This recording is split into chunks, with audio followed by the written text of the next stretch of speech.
তুলি, জিয়াফা আমার ডাকছেন? কি ব্যাপার? তুই এত সেজেগুজে আছিস কেন? আজকে না নীল ভাই আইবা শুনলাম, এই জন্য একটু সাজুগুজ করছি। নীল আসবে তাতে তোর কি? তুই বাড়ির কাজের মেয়ে, কাজের মেয়ের মতো থাকবি। তুই কেন এত সাজুগুজু করবি? আচ্ছা পর সাজবো না। আজকে থেকে তুই বাসায় মুখে কালি মুখে থাকবি। গেছিলে কাজের মেয়ের ঢং দেখো। তাদের আজকে পেপে না ও মাথা উঠে গেছে। আমি তোর ভুল করে না দেখি তুই নীলের সামনে আসছিস। ঠিক আছে ভাই, আমি নীল ভাইয়ের সামনে যাবো না। আর ভাইয়া যদি আমার মুখ দেখতে হচ্ছে তো আমি ঘোমটা দিয়ে তারপর সামনে যাবো। এখন যা ভিতরে যা, আর এই পোশাক চেঞ্জ কর, ঠিক আছে? তাদের কথা তো মন খারাপ হওয়ার কথা, কিন্তু মনটা আরো ফুরফুর হয়ে গেল কেন? বুঝতে পারছি, লাইলা করছে আমি বেশি সুন্দরী। ম্যানেজার সাহেব, বিজনেসের হিসাব নিকাশ ঠিক মতো চলছে তো? সবই ঠিকঠাক চলতেছে। আর একটা কথা, আজকে 8 বছর পর আমার নাতি পড়াশোনা শেষ করে ইউএসএ থেকে ফিরছে। আপনি থাকবেন কিন্তু? তাদের তোমার কিছু লাগবে? না রে, আমার কিছু লাগবে না, তবে তোকে লাগবে। এদিকে আয়। বাজারে গিয়ে ওই ঝুরা ঝুরা ফুলগুলো থাকে না, ওগুলো আনতে হবে। ওগুলো ছিটিয়ে আমার নাতিকে বরণ করবি। যা, বাজারে গিয়ে ফুলগুলো নিয়ে আয়। শোন, গাড়িতে যাস কিন্তু। অনেকগুলো ফুল দিয়ে আমাকে একটা ফুলের তোলা বানিয়ে দাও তো। সরি স্যার, সব ফুল বিক্রি হয়ে গেছে, দেওয়া যাবে না। সব সাথে সাথে ম্যাডাম আছে। ম্যাডাম আপনি আসছেন? আপনার সব কিছু রেডি আছে? বিল কত হয়েছে?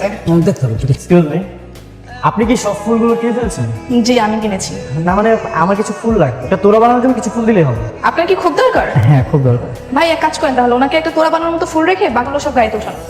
Thank you so much. আপনার নামটা কি আমি জানতে পারি? কেন নাম জেনে আপনি কি করবেন? এখন নাম জানতে চাইছেন, একটু পর নাম্বার চাইবেন, তা বলবেন বাসা কোথায়, এটা সেটা আরো কত কি। শুনেন, এসব ফাল পেছাল আমার সাথে পারবেন না। বাপরে, আমাদের দেশের মেয়ে তো অনেক সুইট, কথাবার্তা তো ঝাল কেন? হ্যাঁ অনেক ঝাল। Welcome my sweetheart. This is for you. Thank you. হায় আল্লাহ, এটা দেখি সেই ছেলেটা। ওর সাথে তো আমার বাসা আসার আগে দেখা হয়ে গেছে। লালা পূজা আমি তোমাকে মেরেই ফেলবে। আরে দূর, তুমি কি ইচ্ছে করে দেখা করছো নাকি? দেখাবার হয়েছে, এখন লুকায় যাও। সেটাই করতে হবে। দেখো কিভাবে পটিয়ে দিই। আরে এরা কারা? ও হচ্ছে মিশা, আর ওর নাম সাইলা। শায়লা না দাদি, লায়লা। সরি লাইলা। ছোট বোন আছে না রেহানা, তোমার রেহানা দিদার নাতি না, ওরা এখন আমার সঙ্গে এই বাড়িতেই থাকে। এই বিশাল বড় বাড়ির এই তাহলে তোমার সঙ্গী? না না, এরা তো আমার সঙ্গী না, আমার সঙ্গী হচ্ছে তুলি। চল, তুমি টাইট ভেতরে গেলে তুলির সঙ্গে পরিচয় হয়েছে। চলো।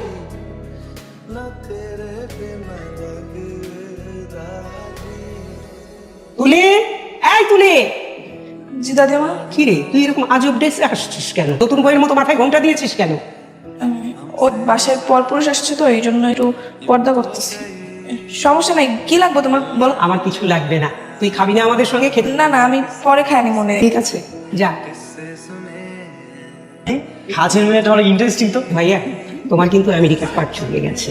এই এত বড় একটা বাড়িতে আমার ভালো লাগে না, এবার আমার একজন সাথী চাই। আমি ঠিক করেছি বাংলাদেশি মেয়ের সাথে তোমাকে বিয়ে দেবো। ওর মতামতটা জানাও আমাকে। হ্যাঁ তুমি একদম ঠিকই বলেছো, আমি এই দেশের মেয়েকে আমি বিয়ে করবো। এই দেশের মেয়েদের চোখে কেমন জানি জাদু আছে, খুব মায়া কাজ করে। তুমি একদম ঠিক বলেছো, একটু খেয়াল করে দেখলেই সেটা টের পাবে। চোখে বেশি টাকা নেই।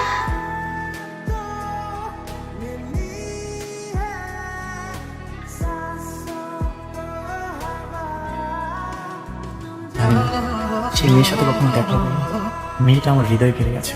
চোখ বন্ধ করলেও তাকে দেখি, খুললেও তাকে দেখি। এই তুই কি ভাবছো সকাল বিকাল আমার প্রপোজ করলে কি আমি কইরা যাব? আমার ব্যাপারটা না এত সহজ। কান্দর কান্দর, উঠবস কর। হাই, কি ব্যাপার এভাবে উল্টো ঘুরে গেলেন যে? আরে তাই তো, আমি উল্টো হয়ে কেন দাঁড়ালাম? আমি তোমাকে চিনি না, আমি না একটা বোকা। কোনো সমস্যা? কি বলবেন বলেন। আপনার সাথে আমার একটু জরুরি কথা আছে। বলেন। যেদিন আপনাকে দেখেছিলাম না, দিন থেকে আপনার প্রতি আমার কৌতূহল জন্মেছে। দেখেন ভাই, আমার প্রতি কৌতূহল রেখে আপনার কোনো লাভ নেই। আপনি আপনার মতো থাকেন আর আমাকে আমার মতো থাকতে দেন। আপনার নামটা কি? তো টুম্পা। টুম্পা। আপনার বাসাটা? বাংলাদেশে। বাংলাদেশ তো বুঝলাম, কিন্তু বাংলাদেশের কোথায়? এই তো হবে এখান থেকে 4-5 কিলো। 4-5 কিলো হলে তাহলে আপনার ড্রেস আমাদের বাসার ছাদের দড়িতে কিভাবে আসবে? আমার ফ্যামিলি কি আপনাকে কোনো পারমিশন দিয়েছে আপনার ড্রেস আমাদের ছাদে নাড়ার? যেখানে ভাগে হয় সেখানেই সকাল হয়। আচ্ছা ঠিক আছে, তাহলে আপনি আপনার রাস্তা যান, আমি আমার রাস্তা যাই। হ্যাঁ, শোনেন, আপনার ঠিকানাটা বলে যান। বলা যাবে না। তাহলে আপনার নাম্বারটা দিয়েছেন। দেওয়া যাবে না। ফেসবুক, টুইটার, হোয়াটসঅ্যাপ কিছুই দেওয়া যাবে না ভাই, সরি। কি ভেবেছো তুমি এভাবে পালিয়ে বেরোবে? হ্যাঁ, আমি তোমাকে খুঁজে পাবো না। তোমাকে যখন এক দেখাতে মন দিয়ে ফেলেছি, তোমার পিছু আমি ছাড়ছি না। এখন আর কোনোভাবে দেরি করা যাবে না। দাদিমার সকল স্থাবর সম্পত্তির মালিককে বলি তোকে যেভাবে হোক নীলকে হাত করতে হবে। আমি তো চেষ্টা করছি, কিন্তু কি করবো বলো, ও আমাদেরকে তাকাই না। শোন, সবসময় সামনে সামনে থাকবি, পাশাপাশি ঘুরবি, এমনিতে তোর দিকে তাকাবি। আই তুলি, কোথায় যাচ্ছিস তুই? এই আঠাগুলো ভিজে গেছে, এগুলো রোদে শুকা দিব। তোকে না বারবার করে বারণ করেছি, এসব ভালো পোশাক তুই পরবি না, আবার তুই সাজগোজ করেছিস। এই লাইলা, আমি বের করছি। তুমি আমাকে ডেকেছো? হ্যাঁ ডেকেছি, আই জায়গা থেকে যা। এ কি? এটা কে? আরে ও হচ্ছে বাড়ির কাজের মেয়ে, তুই যা ফ্রেশ হয়ে তারপর আয়। যা যা। তুমি জানি কি বলতে চেয়েছিলে? দাদি তো সেদিন তোমাকে বললো এই দেশে মেয়ের সাথে বিয়ে দিবে, তো তুমি কি ভেবেছো? ভেবেছি এদেশের মেয়েকে আমি বিয়ে করবো। তা তোমার কোনো পছন্দ? হ্যাঁ আছে, কে সে মেয়ে? সেটা সময় হলে জানতে পারবে। নিশ্চয়ই আমাকে পছন্দ করে। ইস, কবে যে বেচারা মুখ ফুটে বলবে, আর আমি সেদিন খুশিতে আত্মহারা হয়ে যাবো। আচ্ছা ঠিক আছে, তুমি তাহলে থাকো। জি, বাসায় কি কেউ নাই নাকি? কখন আমি চা চেয়েছি? এই নিন আপনার চা। Thank you. এই শোনো, তোমার সাথে আমার কিছু কথা ছিল। জি বলেন। তাহলে হচ্ছে তোমার একটা হেল্প লাগে। কি হেল্প? আসলে এই কথাটা বলতে আমি ভরসা পাচ্ছি না, তাই ভাবলাম যে তোমাকে বলি। হেল্পটা হচ্ছে এই এলাকাতে অপরূপ একটা মেয়ে আছে, আর নাম ঠিকানা অবশ্য আমি কিছু জানি না, তবে আমি যদি তাকে একবার দেখতে পারি আমি তাকে চিনতে পারবো। তো তুমি আমাকে একটা আইডিয়া দাও তো, আমি তাকে কিভাবে খুঁজে বের করবো। এই বেড়া দিয়ে আমার কথা কইতেছে, এটা যে আমি এটা তো 100% শিওর, কিন্তু তখন আমি এখানে কি করে হেল্প করবো? কি ব্যাপার, কোনো আইডিয়া দাও। আরে আপনি ওই মাইয়ার ভুলা যান, আরো ভালো মায়া পাইবেন। ধুর, তুমি তো কোনো কাজেই না। তোমার কাছে আমি ভালো একটা আইডিয়া ছিলাম, আপনাকে উল্টা কথা বলতেছো। যাও তো। ঠিক আছে তাহলে আপনি খুঁজেন। ভাই কি বস, আবার ফুলের তোলা লাগবে নাকি? না না, আজ আর ফুলের তোলা লাগবে না, আজকে তোমার একটা হেল্প লাগবে। সেদিন যে মেয়েটা তোমার থেকে ফুলের তোলাগুলো নিয়েছিল তার ঠিকানা বা নাম্বার তোমার কাছে আছে? না, আমি নাম্বার তো সেভ করি নাই, ঠিক আছে না, জানি না। নাই না? না স্যার।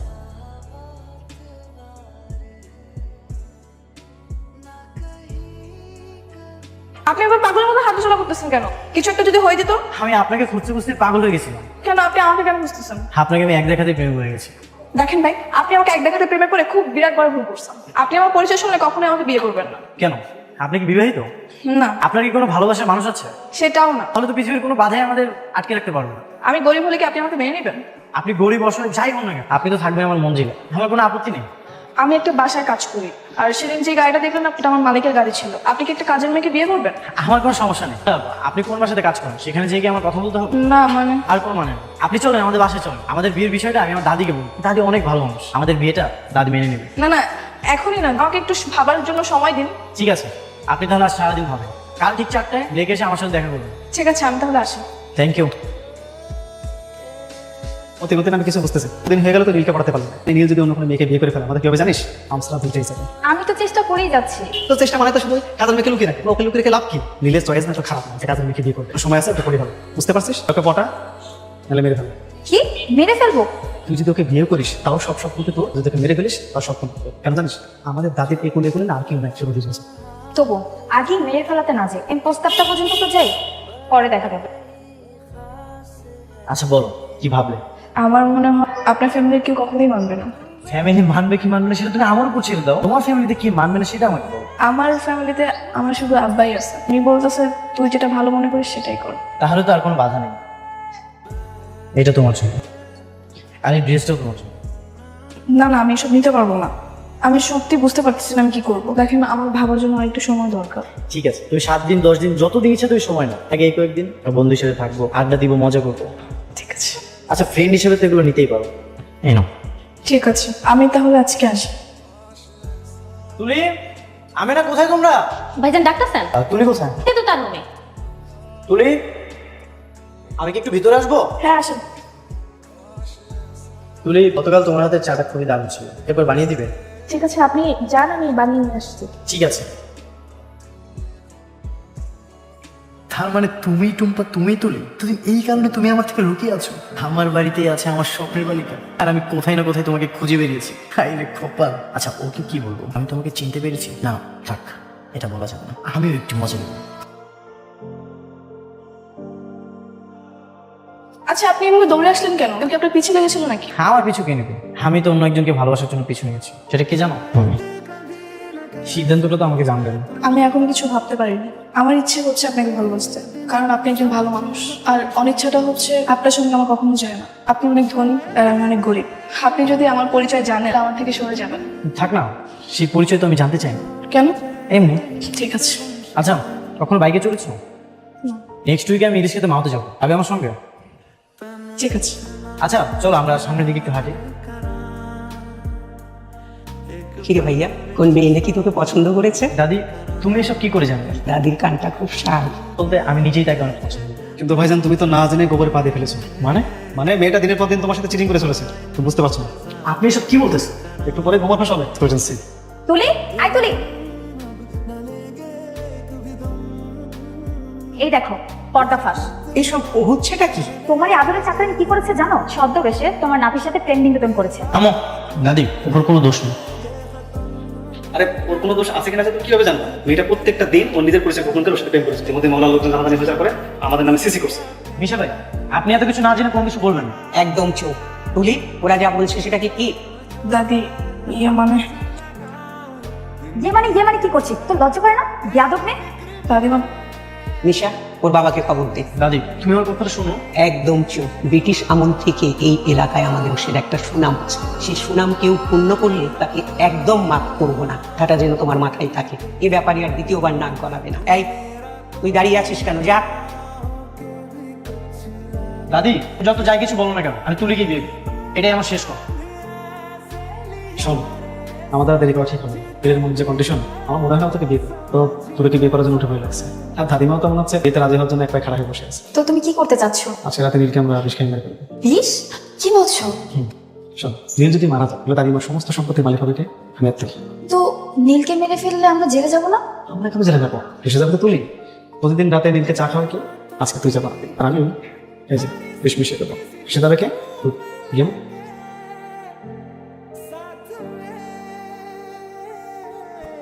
এই ধরো চা। তুই বানিয়েছ? না, তুলি বানিয়েছে। চাটা খাও। তুলি নিজের হাতে বানিয়েছে। নীল দাঁড়াও, চা খাস না। নে, এই চা তুই খা। আমি চা খাবো কেন? খাই না নি মুখ আরামের দল। তো বড় সাহস তোদের, তোরা আমার নাতিকে মারার জন্য চায়ে বিষ মিশালি? কি বলছো দাদি? দাদু ভাই, চায়ে বিষ ছিল। এবারের মতো আমাদের ক্ষমা করে দিন। আমাদের তোদের আমি ক্ষমা করবো? তোরা তো একটা কাল সাপের চেয়েও খারাপ। তোদের আমি কোত্থেকে নিয়ে আসছি রে? এই নোংরা গোবা থেকে তোদেরকে আমি তুলে এনেছি একটু ভাবে মানুষ করবো জন্য। তোরা নীলের সঙ্গে মিলেমিশে থাকবি, কিন্তু তোরা তো মানুষ না। প্লিজ আমাদেরকে ক্ষমা করে দাও। একদম এই মুহূর্তে আমাকে দাবি রাখবি না। তোরা যা আমার বাড়ি। উপরওয়ালা তোদের ক্ষমা করবে কিনা জানি না, এই তো তোদের কোনোদিন ক্ষমা করবো না। তোরা কি যাবি? দেখে আমি পুলিশ ডাকবো। তুই আয়। তো ঠিক হয়েছে, আমি পতন হয়েছে, উচিত শিক্ষা পেয়েছে। ভাইয়া, আল্লাহ তোকে নিজে হাতে বাঁচিয়েছে ভাই। দাদি, এই ছোট্ট জীবনে কিন্তু বাঁচা মরার কোনো গ্যারান্টি নেই। কিসের এত ধনী গুলো? তুমি না তুলিকে মিলে না। তুই টেনশন করিস না, তুই বাবাকে খবর দিয়েছি, কালকে আসবি। শোন, তুই তুলিকে কিছু জানাস না, একটু মজা নিতে চাইবে।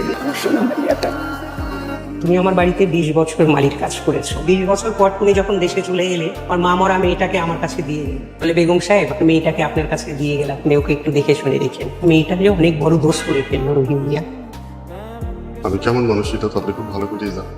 আমার মাইয়ার একটা অপরাধ করে ফেলাইছে। আপনি এইবারের মতো আমার মাইয়াটারে আপনি ক্ষমা করে দেন। আমার মাইয়ার নিয়ে এখান থেকে সোজা গ্রামে চলে যাবো। আর কোনোদিন আমার মাইয়ার বাড়িতে আসবো না। রহিম মিয়া, ধরে নেন এখানে একটা বিচার বসেছে। সে বিচারের রায়টা কি আপনি দেবেন না আমি দিব?